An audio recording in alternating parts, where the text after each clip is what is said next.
Baik, hari ini kita kuliah analisis mengenai dampak lingkungan dengan topik yaitu kajian fisik, kimia, dan biologi lingkungan. Jadi menganalisis aspek fisik, kimia, dan biologi. Jadi biologi lingkungan dan fisik kimia lingkungan.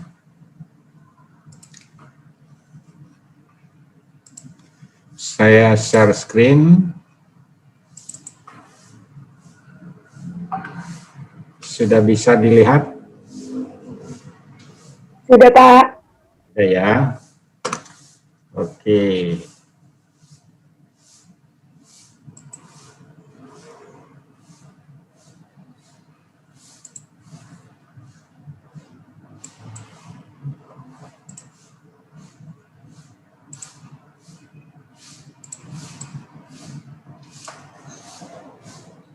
Oke, jadi kalau kita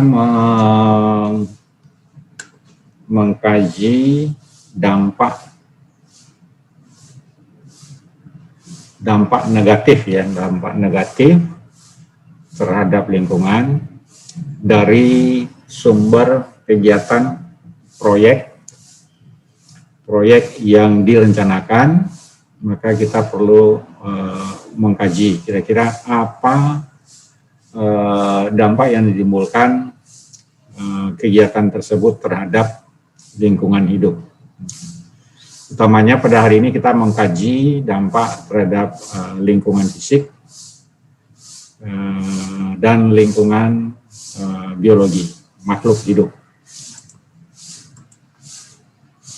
Nah, faktor-faktor lingkungan fisik kimia yang lazim dikaji dalam dokumen ANDAL atau analisis dampak lingkungan antara lain adalah pertama, tata ruang wilayah. Apa aspek tata ruang wilayah yang akan terkena dampak? Misalnya pada foto ini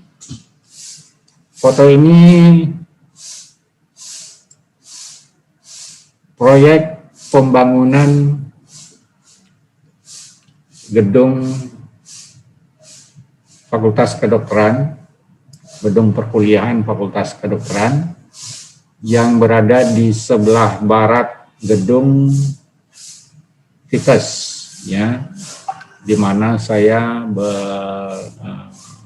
berdiri, ya, sedang memperhatikan di bagian barat gedung FIKES. Itu dulunya tempat parkir motor, kemudian tempat penyimpanan barang-barang bekas, ya, kursi bekas, kursi kuliah dan peralatan-peralatan yang sudah tidak termanfaatkan lagi. Nah, jadi tata ruangnya. Nah, kalau ditanya tata ruang, kita membangun proyek pembangunan kampus gedung perkuliahan. Nah, tata ruang wilayah yang harus ditanyakan adalah kalau kita membangun kampus, apakah tata ruang wilayah tersebut peruntukannya memang untuk pendidikan atau tata ruangnya adalah hutan kota. Kalau hutan kota berarti ya tidak boleh. Tapi kalau peruntukannya memang untuk pendidikan, bisnis, permukiman, ya. Jadi kalau kita lihat di tata ruang kota Depok, maka kampus UPN Veteran atau yang di Limo itu peruntukannya adalah untuk pendidikan, bisnis, dan permukiman. Nah, berarti tidak masalah. Ya. tidak masalah. Kemudian yang kedua yang harus kita kaji yaitu lahan dan tanah. Nah, lahan ini maksudnya adalah landnya itu bagaimana topografi tanah, ya, topografi tanah atau tipe tanah lahan. Kita lihat kalau di kampus Limo seperti gambar ini lahannya kan bergelombang, ya, atau katakanlah tidak rata, karena di bagian barat ini, ya, di bagian barat ini seperti lembah, ya, lembah, dan rumah penduduk, ya, itu berada di bawah lahan yang akan dibangun. Nah,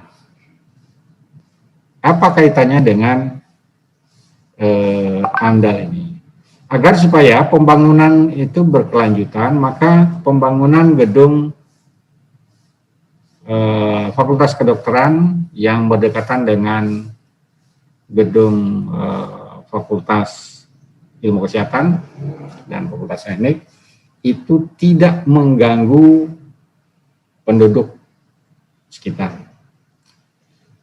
Nah, kemudian kita lihat juga karena topografinya itu adalah berupa kemiringan yang cukup curam, maka harus diperhitungkan kalau berdiri bangunan yang jumlah lantainya itu mencapai 8 lantai, jadi kira-kira tingginya nanti hampir sama dengan 2 lantai lebih tinggi dibanding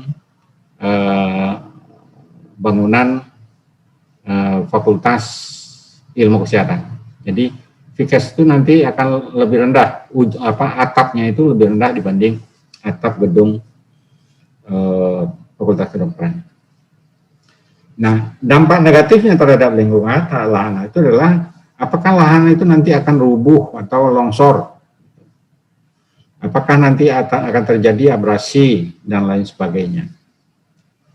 Nah, ini harus dikaji. Dan kalau seandainya akan terjadi longsor, apa mitigasinya? Mitigasi lingkungan supaya tidak mudah longsor di sini. Bisa melihat ini saya mouse saya? Bisa melihat? Bisa ya. Nah, jadi di sini akan terjadi longsor. Diperkirakan terjadi longsor.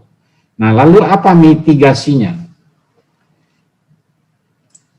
Ya, mitigasi itu adalah sesuatu rencana kegiatan yang harus dimasukkan di dalam perencanaan pencegahan terjadinya musibah longsor. Jadi mitigasinya pertama adalah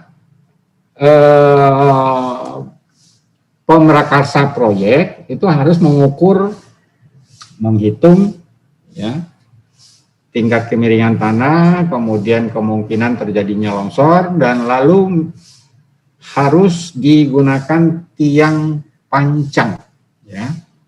Ini akan digunakan tiang pancang. Tiang pancang itu berupa ini masih besi. Besi ini akan dimasukkan ke dalam tanah, kemudian dilakukan pengecoran. Nah, lalu ini adalah paku bumi. Nah, paku bumi ini tidak digunakan pada waktu pemancangan. Jadi paku bumi ini hanya digunakan untuk memancang sebentar, kemudian setelah itu langsung ditekan, ya.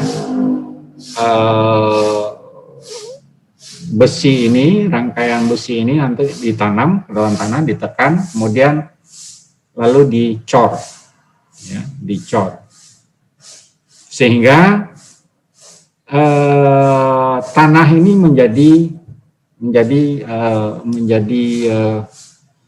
lebih kuat daya tahannya menampung 8 lantai bangunan gedung Fakultas Kedokteran.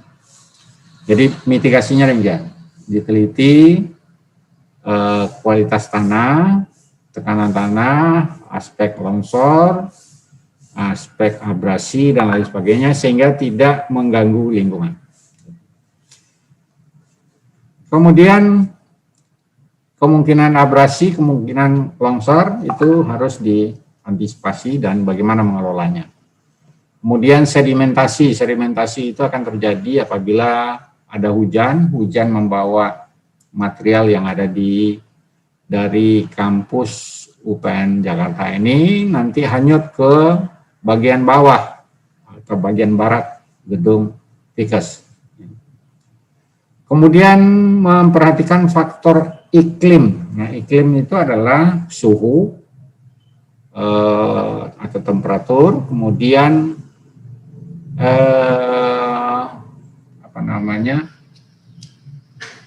kecepatan udara. Kira-kira berubah nggak kecepatan udara atau kecepatan angin yang melintas ke kampus Limo apabila ada gedung tinggi tadi yang 8 lantai? Nah, pasti ada. Nah, pasti akan berubah. Nah, kalau terjadi berubahnya itu apa dampaknya pada lingkungan setempat? Atau mungkin nggak gedung itu sendiri bisa roboh kena angin? Nah, itu harus dilakukan mitigasi supaya tidak terjadi perubahan pada lingkungan. Ya. Nah, iklim ini juga harus memperhitungkan apakah di situ suatu lahan itu intensitas hujannya tinggi, kemudian jumlah hari hujannya banyak. Nah, kalau intensitas hujan tinggi dan jumlah hari hujannya banyak, maka itu akan mudah terjadi abrasi, pengikisan tanah, dan bisa saja terjadi longsor. Nah, lalu pengelolaannya gimana? Perlu dilakukan penanaman vegetasi dan lain sebagainya untuk menghindari terjadinya rubuh karena terpengaruh dari faktor iklim setempat. Kita tahu bahwa di Depok itu sering terjadi hujan, kemudian mati lampu dan lain sebagainya. Kemudian faktor hidrologi. Faktor hidrologi itu adalah bagaimana arus air, lalu lintas air, atau sumber air. Ya. Apakah dengan dibangunnya gedung Fakultas Kedokteran tadi akan mengganggu sumber air ya bagi penduduk? Jadi kalau dibuat tiang pancang, kalau ada tanah itu katanya sampai mencapai 24 meter lebih. Jadi minimum tiang pancang ini ditanam ke tanah sebagai untuk menstabilkan tanah supaya nanti hidrologi air sumur itu tidak terganggu. Nah, kalau terganggu, bagaimana mengelolanya? Apakah proyek itu menyediakan air atau bagaimana? Ya. Dan harus dijamin bahwa tidak boleh terganggu sumber pendapatan air bagi warga bawahnya. Atau nanti kalau ada air limbah tadi tidak mengganggu masyarakat sekitarnya. Ya. Nah, hidrologi. Apakah di bawah gedung Fikes itu ada sumber air dan lain sebagainya. Kalau ada sumber air, maka apa yang harus dikerjakan?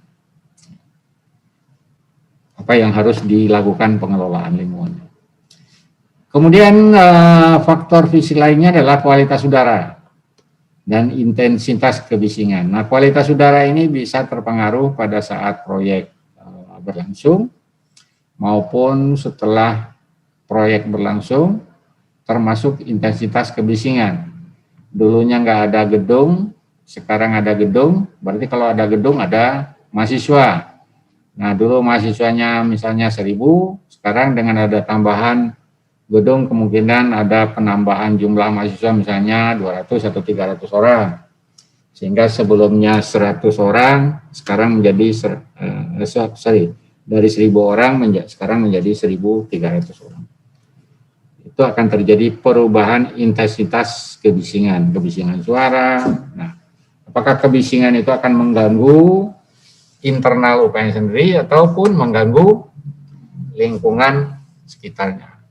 Kalau pernah Anda lihat, misalnya ada sekolah SD, ya, sekolah SD itu biasanya pada waktu jam istirahat, anak-anak itu pada teriak, ya, berlari, bising, ya, bercanda. Nah, biasanya itu akan mengganggu tetangga sekolah tersebut, gitu.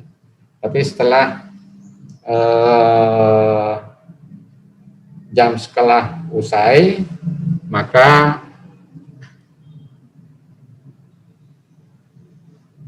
halo, Assalamualaikum. Assalamualaikum Pak Sigit. Halo. Assalamualaikum. Assalamualaikum. Halo. Halo. Halo.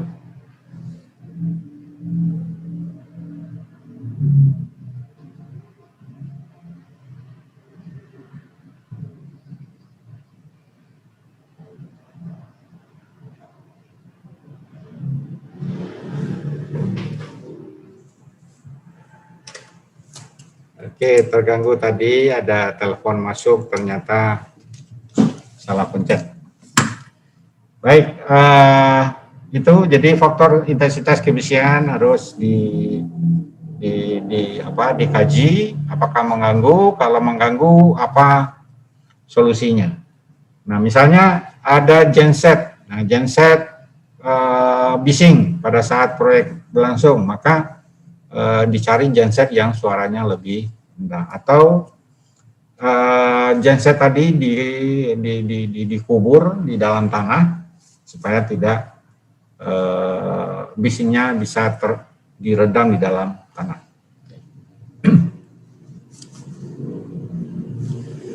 Kemudian pada aspek tata ruang, pertanyaannya adalah apakah lokasi kegiatan telah sesuai dengan tata ruang nasional maupun regional, ya. Kemudian apakah tata letak bangunan dan infrastrukturnya itu sudah sesuai dengan tata ruang atau belum. Nah, kalau belum, maka harus disesuaikan dengan tata ruang. Kemudian tata letak bangunan dan ruangan telah secara efisien menggunakan materi dan energi atau sumber daya alam dan lain sebagainya. Kemudian faktor lahan dan tanah. Nah, pertanyaan ini harus dijawab dan dianalisis. Apakah lahan tergolong pada lahan basah atau lahan kering, wetland atau dry land? Apakah lahan termasuk lahan pertanian atau hutan produksi, hutan lindung, dan lain sebagainya? Kalau termasuk dalam hutan lindung, maka berarti menyalahi tata ruang. Yang jelas kampus UPN itu adalah termasuk lahan untuk atau lahan peruntukannya untuk perumahan, pendidikan, dan bisnis. Kemudian selanjutnya apakah derajat kemiringan lahan? Nah, ini derajat kemiringan lahan telah sesuai dengan kebutuhan. Jadi kalau UPN itu di UPN Limo itu lahannya di bagian barat itu miring, curang, maka ini harus diantisipasi supaya bangunan yang dibangun itu tidak menimbulkan dampak negatif pada lingkungan sekitarnya. Kemudian apakah derajat keasaman? Nah, kalau keasaman ini kaitannya dengan tanah itu apabila ditanam tanaman tertentu, ya, dan seterusnya. Kemudian abrasi, apakah dengan adanya proyek akan terjadi abrasi atau pengikisan tanah atau tidak, ya. Kemudian longsor, apakah dengan adanya proyek akan terjadi tanah longsor ataukah tidak? Nah, kalau akan terjadi longsor, bagaimana mengatasinya? Ya. Dan itu harus dijelaskan di dalam rencana pengelolaan lingkungan atau dokumen RPL. Kemudian sedimentasi, apakah dengan adanya proyek akan terjadi sedimentasi pada sungai, drainase, dan lain sebagainya.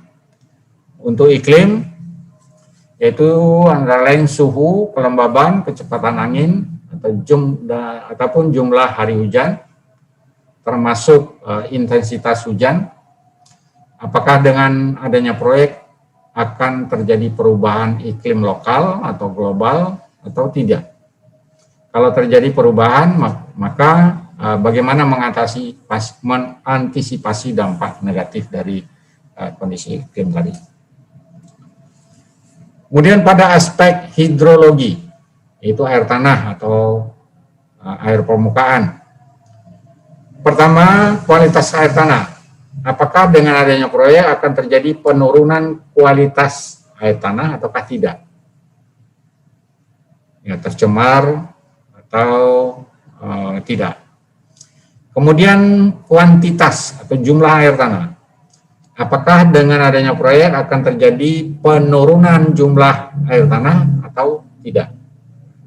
Jumlah air tanah pada tetangga, pada kawasan kampus sendiri.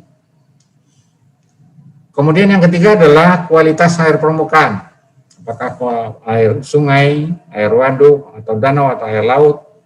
Apakah dengan adanya proyek akan terjadi penurunan kualitas air atau tidak? Demikian juga dengan debit air. Apakah dengan adanya proyek akan terjadi penurunan debit air? Misalnya debit air sungai dan sebagainya. Kemudian faktor yang ke-8 adalah kualitas udara dan intensitas bising.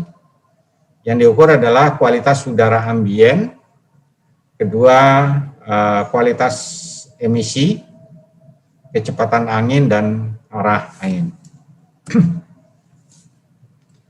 Untuk analisis kualitas udara ambien, terdapat beberapa faktor yang harus diketahui, ya, yang harus diketahui mempengaruhi hasil pengukuran. Jadi pada saat kita menguji kualitas udara ambien, maka yang harus diperhatikan adalah struktur temperatur vertikal.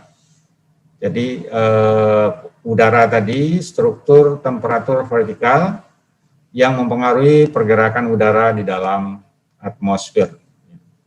Kedua, struktur angin di wilayah udara yang ada untuk menentukan tingkat penyisihan atmosfer, seperti halnya dampak inversi. Jadi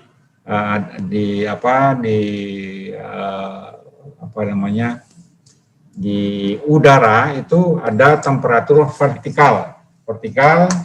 Jadi semakin tinggi biasanya temperaturnya semakin rendah. Semakin ke tanah temperaturnya semakin tinggi. Kemudian di bawah dan di atas itu temperaturnya juga sering berubah-ubah. Itu struktur angin, ya.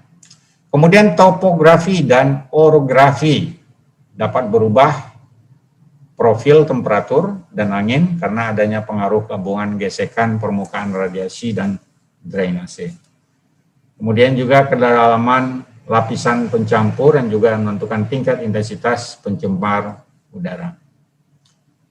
Nah, kemudian pada daerah lembah, ya, umumnya kondisi udara lebih sering mengalami stagnasi atau terhenti, ya, dibandingkan dengan daerah dataran terbuka dan rata atau lereng bukit. Jadi udara biasanya akan lebih sering berdiam dalam kondisi daerah yang daratannya itu agak miring dibanding yang rata.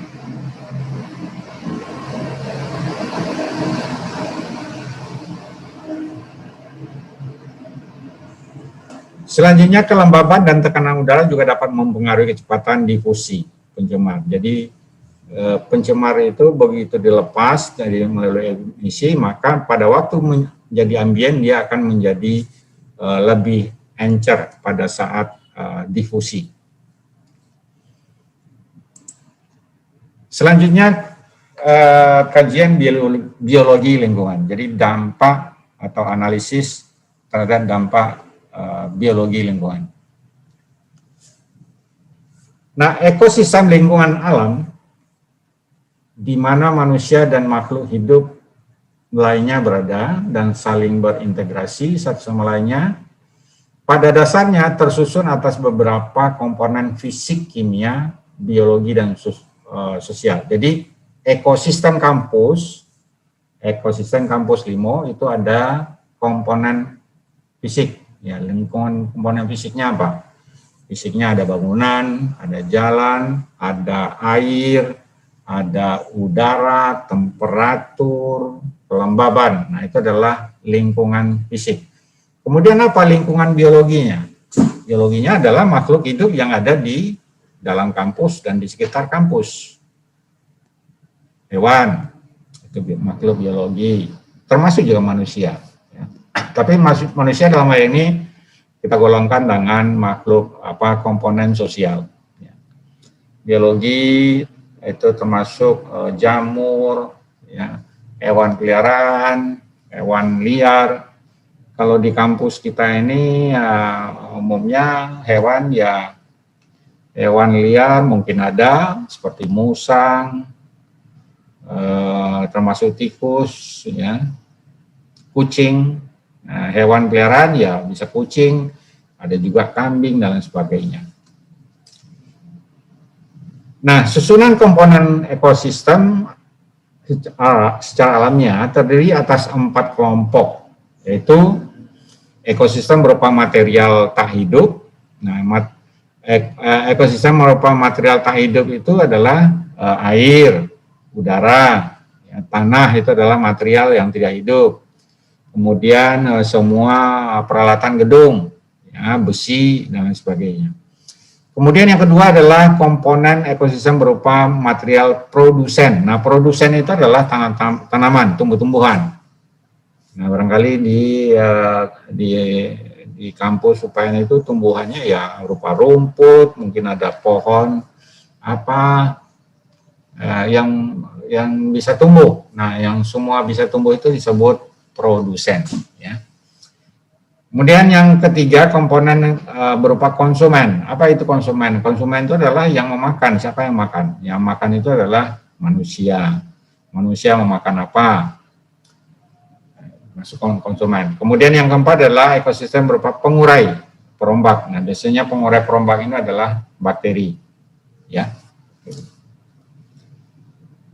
Selanjutnya susunan komponen ekosistem alam yang terdiri dari komponen ekosistem material tak hidup yang biasa disebut material abiotik, ya, material hidup, atau bahan tak hidup atau material non hayati. Nah, bahan tak hidup ini berupa komponen fisik dan kimia lingkungan yang terdiri dari air, udara, tanah, sinar matahari, dan sebagainya. Tadi sudah saya jelaskan. Kemudian ekosistem berupa produsen, yaitu semua organisme autotrofik, ya, umumnya tumbuh-tumbuhan berklorofil yang mampu mensintesiskan makanannya dari sinar matahari, kemudian diproduksi menjadi material organik. Yang ketiga, konsumen, yaitu organisme heterotrofik. Trofik itu adalah aras, ya, aras tanah, kemudian hetero, jadi bisa hidup di tatanan paling atas, tengah, bawah, dan seterusnya. Kemudian yang keempat adalah ekosistem berupa pengurai, yaitu decomposer, yaitu organisme heterotrofik, ya, yang tugasnya untuk mengurai bahan material organik yang berasal dari jasad mati, yaitu seperti bakteri dan jamur. Kemudian di dalam ekosistem lingkungan alam di mana kita hidup secara biologis dapat berfungsi sebagai komponen autotrofik maupun sebagai komponen heterotrofik. Kalau autotrofik berasal dari kata autos, artinya sendiri, auto sendiri, tropitos artinya menyediakan makanan sendiri. Sehingga komponen autotrofik itulah organisme yang mampu menyediakan makanannya sendiri berupa bahan-bahan organik maupun material anorganik melalui bantuan energi matahari. Contohnya autotrofiknya adalah vegetasi, tumbuh-tumbuhan berdaun hijau. Kemudian komponen heterotrofik, yaitu bahan organisme yang mampu memanfaatkan material makanan yang disintesiskan dan disediakan oleh organisme lain. Jadi heterotrofik itu misalnya manusia tidak bisa menciptakan makanan, tapi dia memakan makhluk lain. Contohnya adalah makhluk hidup yang mampu memakan apa saja yang menjadi makanan pokoknya. Seperti manusia makan nasi dan seterusnya, hewan makan apa dan seterusnya. Termasuk mikroorganisme. Jadi manusia, hewan, mikroorganisme itu adalah komponen heterotropik.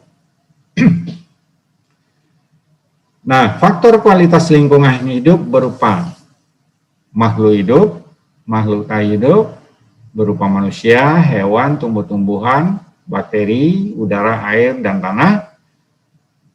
Ini adalah faktor penentu kualitas lingkungan hidup. Ya, kita tahu kalau tanahnya tercemar, ya itu akan mempengaruhi kualitas kehidupan kita, karena semua tanah itu adalah tempat di mana makanan kita berada.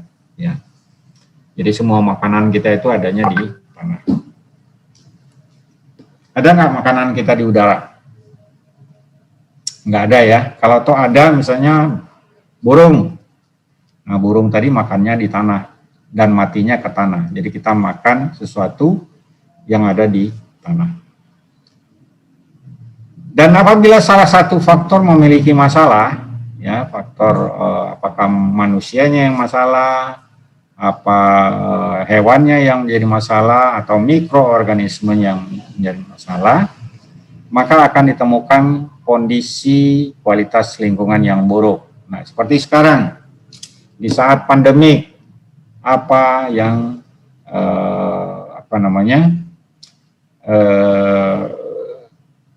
yang menyebabkan kondisi pandemik ini, yaitu adanya berkembang biaknya virus corona.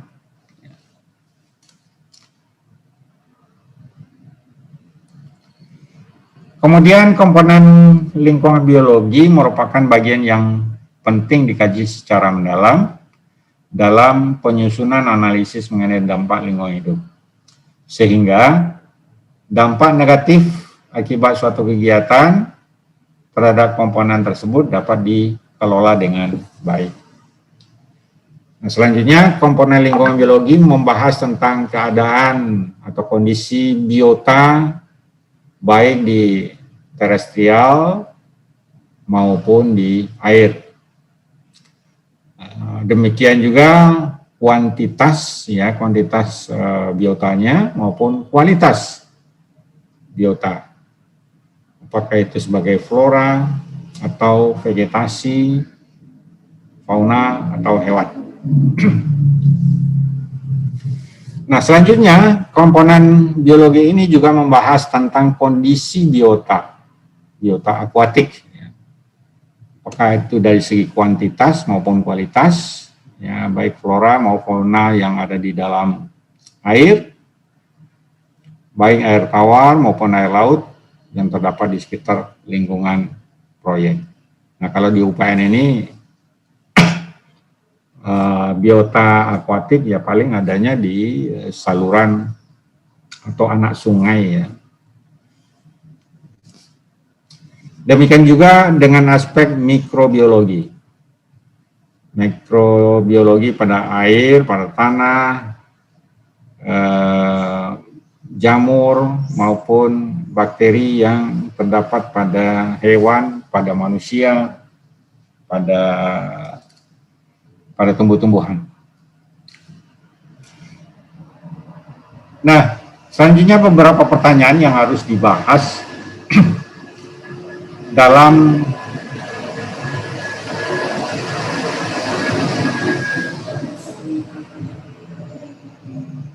barusan kita terganggu oleh bising kendaraan proyek. Ya, itu adalah barusan ini yang lewat adalah molen. Ya.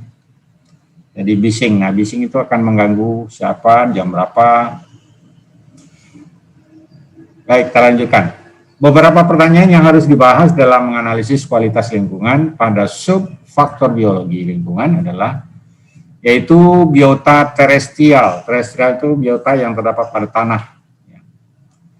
Untuk flora, apakah jenis dan jumlah vegetasi yang ada atau keanekaragaman hayati atau biasa disebut dengan biodiversity yang ada dalam kondisi cukup baik ataukah terdapat berbagai jenis ataupun satu jenis vegetasi yang dilindungi oleh peraturan perundangan.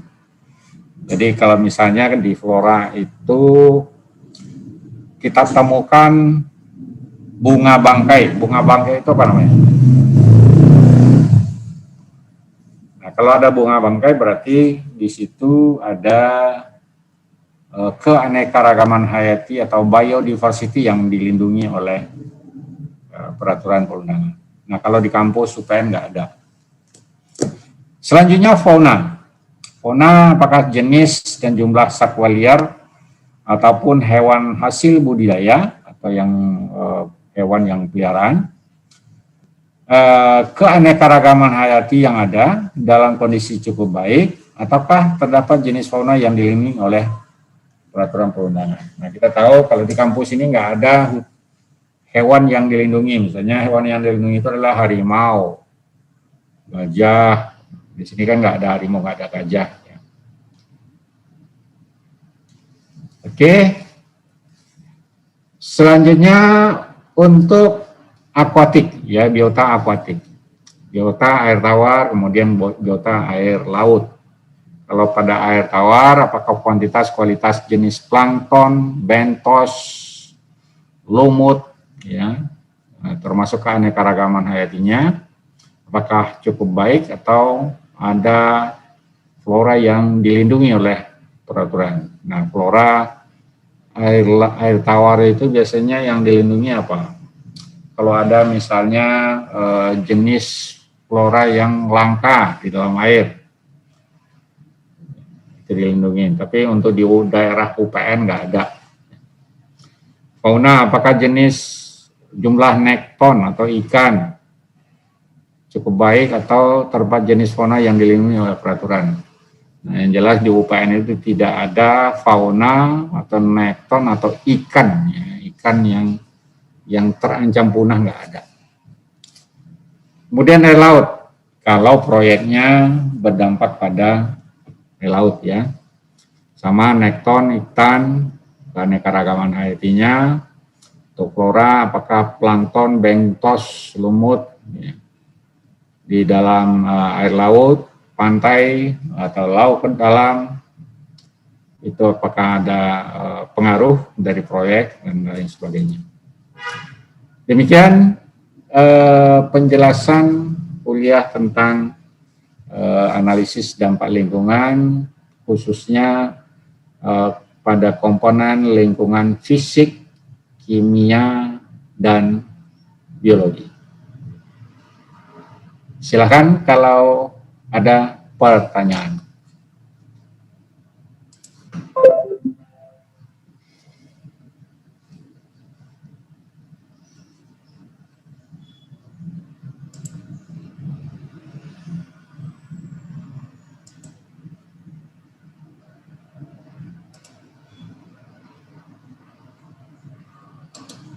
Oke. silakan.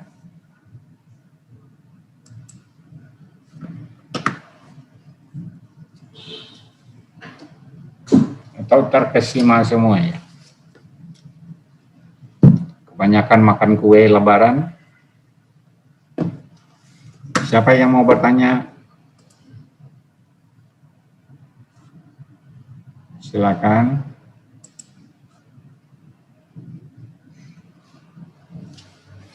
Kita seharusnya 34 yang hadir, cuma 28. Berarti ada 6 orang yang harus. Oke, silakan barangkali. Kalau nggak ada pertanyaan, kita akhiri.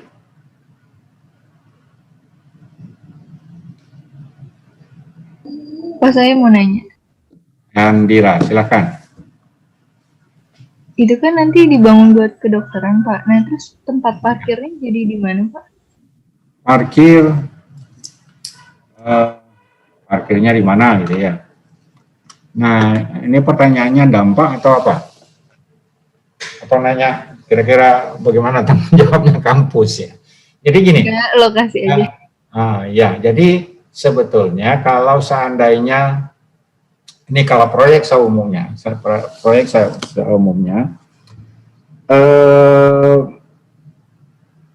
kebutuhan parkir itu harus diselenggarakan atau disediakan oleh yang punya proyek. Nah, yang punya proyek ini kan adalah UPN yang mengerjakan ya orang sewaan. Lalu tadi Dira tanya bagaimana dengan parkir. Nah, sebetulnya UPN itu punya kebijakan bahwa mahasiswa datang ke kampus itu bukan membawa kendaraan bermotor. Bukan membawa kendaraan bermotor. Kalau toh membawa kendaraan bermotor, maka parkir itu tanggung jawab mahasiswa itu sendiri. Jadi konsepnya diupayakan nanti tidak banyak kendaraan bermotor yang parkir. Nah, namun walaupun demikian, pihak kampus tetap menyelenggarakan tempat perwakilan. Nah, parkir ini tentunya dibatasi, dibatasi bahwa mahasiswa nggak boleh bawa kendaraan mobil. Kalau kendaraan bermotor, sepeda motor boleh. Kalau bisa naik kendaraan yang tanpa motor. Kendaraan tanpa motor ya sepeda. Atau punya dokar. Delman ya silakan, tapi kalau Delman malah memakai tempat parkir ya. Jadi konteksnya pemikirannya adalah parkir itu adalah kendaraan bermotor. Nah, di UPN nantinya seluruh mahasiswa diminta untuk tidak membawa kendaraan bermotor ke kampus. Lalu bagaimana datangnya, Pak? Ya harus menggunakan kendaraan umum. Gitu. Kalau kendaraan umumnya nggak mencukupi, ya harus menggunakan Gojek. Kalau tidak ada Gojek, gimana Pak? Ya usahakan sendiri untuk bisa kos di dekat kampus sehingga mendatangkan penambahan pendapatan bagi masyarakat di lingkungan kampus. Ya, Andira, jawaban dari Pak Reda puas atau tidak? Puas Pak. Berarti tempat parkirnya sedikit dong Pak?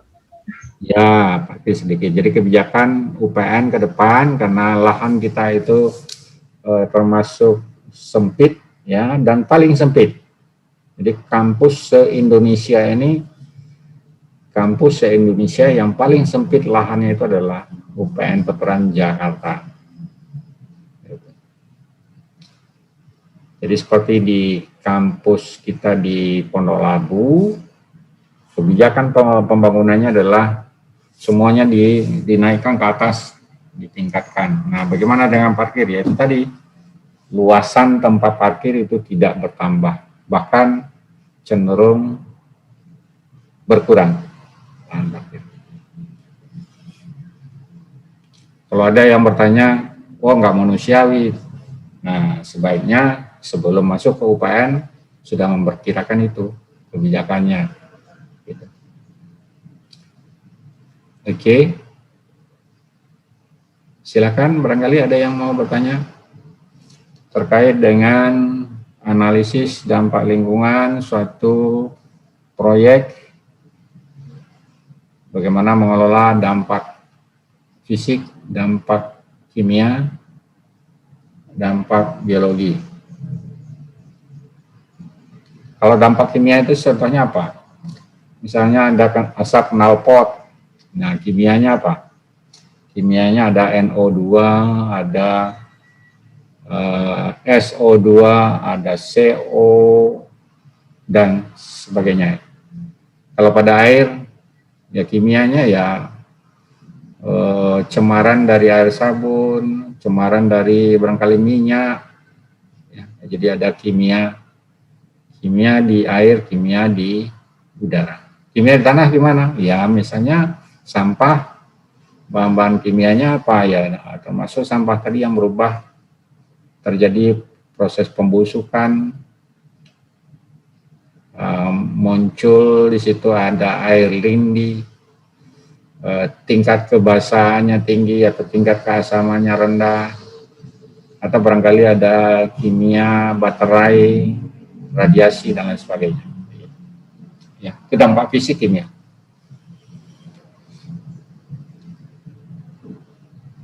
Oke, yang lain?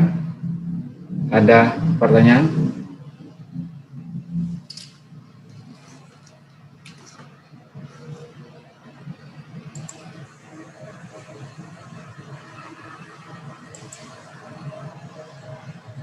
Gimana? Cukup? Kalau cukup kita akhiri.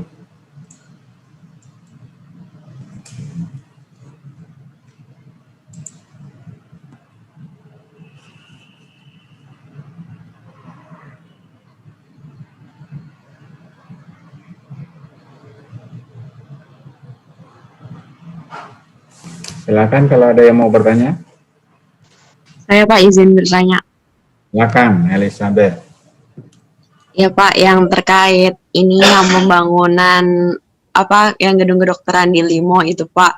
Itu Ya. kan dulu saya ingat saya lokasinya itu tanahnya kayak gimana? Kayak turunan Miring. gitu ya Pak, kayak miring gitu ya Pak. Nah iya, Ya. itu apakah Curam. nggak berpotensi untuk longsor gitu Pak? Apalagi gedung bertingkat gitu kan Pak. Itu gimana Ya. Pak? Amdalnya.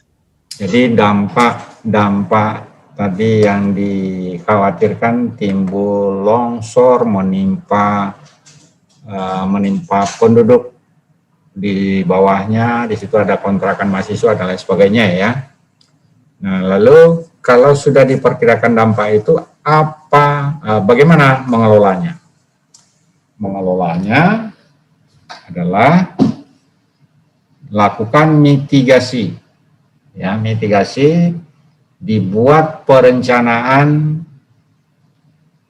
sebelum bangunan gedung itu berdiri. Jadi dicegah sebelum bangunan berdiri. Nah, bagaimana caranya? Itu tadi ditanam tiang pancang. Ya, tiang pancang dengan kedalaman lebih dari 24 meter. Jadi itu dimasukkan tiang panjang supaya tanah tadi stabil. Jadi diperkirakan dengan bobot ya material bangunan setinggi 8 lantai itu mampu ditahan dan tidak terjadi longsor. Jadi secara teknologi harus bisa ditanggulangi. Nah, itu mitigasi lingkungannya. Sehingga diharapkan nanti setelah gedung itu berdiri tidak akan terjadi gedungnya ambruk, terjadi longsor dan lain sebagainya. Demikian, Elizabeth. Jadi secara teknologi itu sudah bisa ditanggulangi. Baik Pak, terima kasih. Masih kembali yang lain, siapa?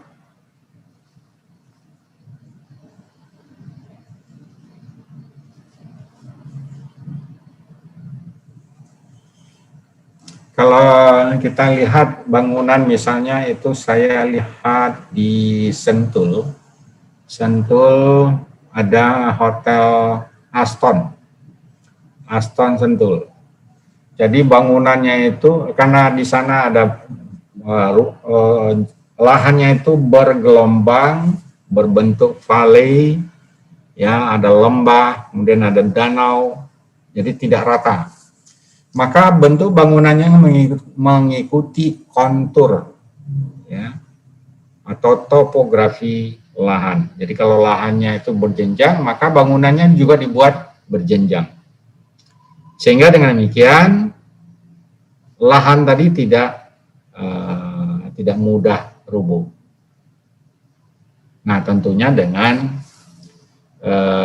memanfaatkan teknologi sipil, teknik sipil dan arsitektur. Jadi sudah diperhitungkan sedemikian rupa. Anda pernah melihat, mungkin dari foto ya, kalau nggak pernah lihat langsung, foto, itu Jalan Kelok 9 di kampung saya, di Sumatera Barat, Kelok 9. Nah, Kelok 9 itu sekarang sudah diganti berada di antara bukit. Jadi yang dulunya Kelok 9 itu mengelilingi Kelok 9 itu patah sekali, itu naik ke gunung, ya, mulai perbukitan, ya. Nah, sekarang perbukitan itu disambung sehingga Kelok 9 yang curam, yang membahayakan itu sudah berada di awang-awang atau di dunia maya. Jadi berupa jembatan. Jembatan layang. Nah, itu menggunakan teknologi. Oke?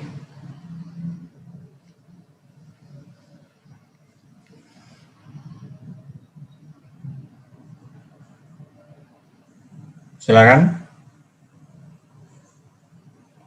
Dulu ada sebelum ada jembatan Suramadu, Surabaya Madura. Itu orang mengkhawatirkan itu nanti jembatannya rubuh. Nah, alhamdulillah sekarang udah berapa tahun itu? Udah berapa puluh tahun itu. Alhamdulillah aman-aman saja.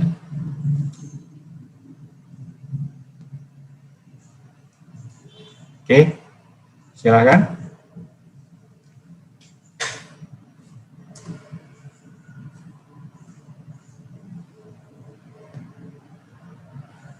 Kalau tidak ada pertanyaan, kita tutup. Ya, sebelum kita tutup, kita screenshot dulu. Screenshot. Buka dulu.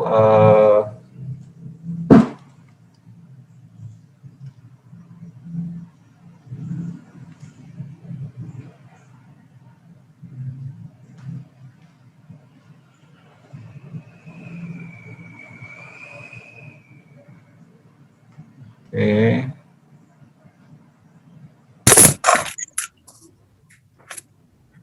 Azarin, Andira.